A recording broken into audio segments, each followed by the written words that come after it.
दायगर येथील प्रसिद्ध असलेल्या गणेश घोड मंदिरात एका मुलीवर बलात्कार करून खून केल्याची घटना.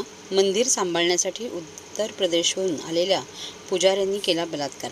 घरगुती भांडण झाल्याने एक विवाहित तरुणी दायगर जवळील शिळफाटा गणेश घोड या मंदिरात मनःशांती मिळवण्यासाठी गेली असताना मंदिर सांभाळण्यासाठी उत्तर प्रदेश येथून आलेल्या 3 पुजाऱ्यांनी तिच्यावर आळीपाळीने बलात्कार करत तिचा खून केल्याची घटना उघडकीस आली आहे. मंदिराचे मुख्य पुजारी बालक महाराज उत्तर प्रदेश येथे आपल्या गावी गेल्याने काही दिवस गणेश घोड हे मंदिर सांभाळण्यासाठी श्यामसुंदर शर्मा, संतोष कुमार मिश्रा आणि राजकुमार पांडे या 3 पुजाऱ्यांना गावाहून बोलावून घेतले होते. 6 जुलै रोजी बेलापूर येथे राहणारी 30 वर्षीय महिला घरगुती ताणतणाव असल्याने सकाळी 10 वाजता गणेश घोड मंदिरात मनःशांती मिळवण्यासाठी गेली होती. दिवसभर ही महिला त्याच मंदिरात बसल्याने तेथील पुजाऱ्यांनी तिला दुपारचे जेवण दिले.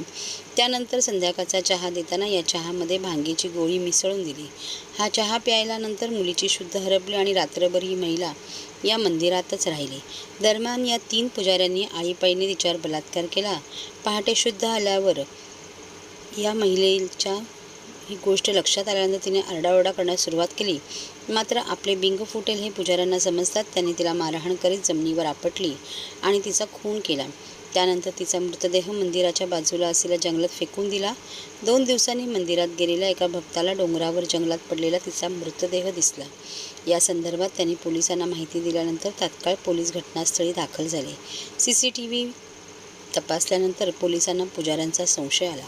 पुजाऱ्यांना विचारपूस केली असता त्यांनी या घटनेची कबुली देत आमच्याबरोबर आणखीन एक आरोपी असल्याचे सांगितले.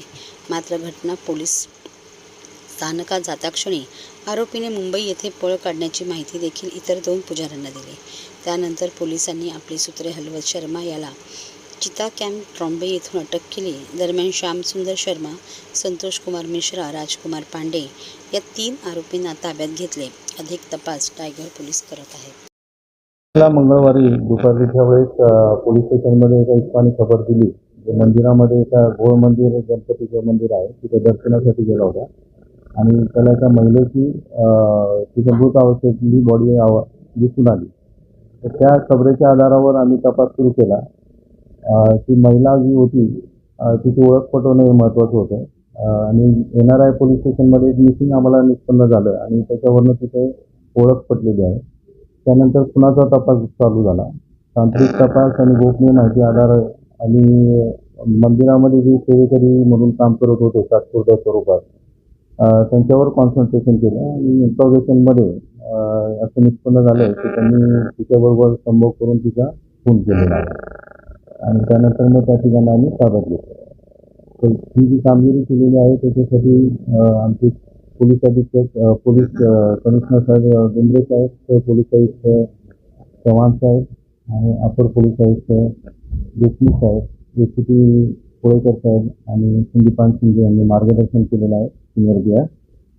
आणि तपासात जे मौलिक तपास केलेला आहे तो API अब्दुल मलिक, API काळे आणि PSI शिंदे यांनी केले आहे आणि त्यांना मदत जे आमच्या हवालदार आणि नाईक आहेत त्यांनी केलेलं आहे. त्याच्यामध्ये वसावे, राठोड, पवार, पाटील, आव्हाड, बोराडे, खाडे, सोनावणे आणि माळी यांनी मदत केलेली आहे.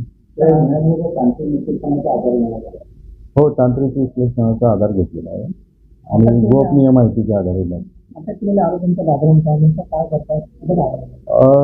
अटक केलेल्या आरोपींचं गुन्हेगारी पार्श्वभूमी आजपर्यंत तरी काही निष्पन्न झालेली नाही आहे, पण त्या दृष्टीने आमचा आता तपास सुरू आहे. अशा प्रकारे जे महिला घरातून निघून जातात काहीतरी शिल्लक कामांवर त्या महिलांना कशा प्रकारे आव्हान असतात? तर आमचं आव्हान असं राहील की घरगुती जर वाद असतील तर घरातले जे सिनियर लोक असतील किंवा आपले रिलेटिव्ह असतील त्यांच्या मार्फत ते सेटल करावा किंवा किमान जी काही त्यांची समस्या आहे ती पोलिसांनी स्टेशनला येऊन तिने वेळेस दिली असती तर त्यातनं काहीतरी मार्ग निघाला असता. कारण ती दिवसभर त्या मंदिरामध्ये थांबली आणि त्यानंतर ही घटना घडलेली आहे. तर एवढ्या वेळेस एवढ्या अनोळखी लोकांसोबत राहणंही योग्य नाही. तर या मंदिराचे जे मुख्य पुजारी आहे बालकराज महाराज हे त्यांच्या युपीकडच्या दुसऱ्या मंदिराच्या भेटीसाठी गेले होते. तर त्या मंदिराची देखरेख करण्यासाठी यांना त्यांनी बोलवलं. कस्टडी 16 तारखेपर्यंत, 16 म्हणजे मंगळवारपर्यंत मिळालेली आहे.